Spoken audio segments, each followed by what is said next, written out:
Go to character creator, create character, go to file menu, export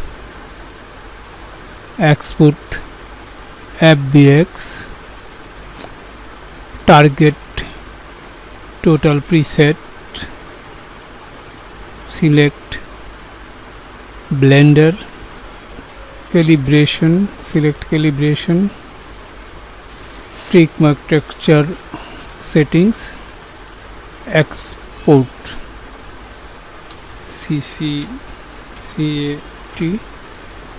cat, give a name of character, save, minimize character creator, open blender, press N, click input character,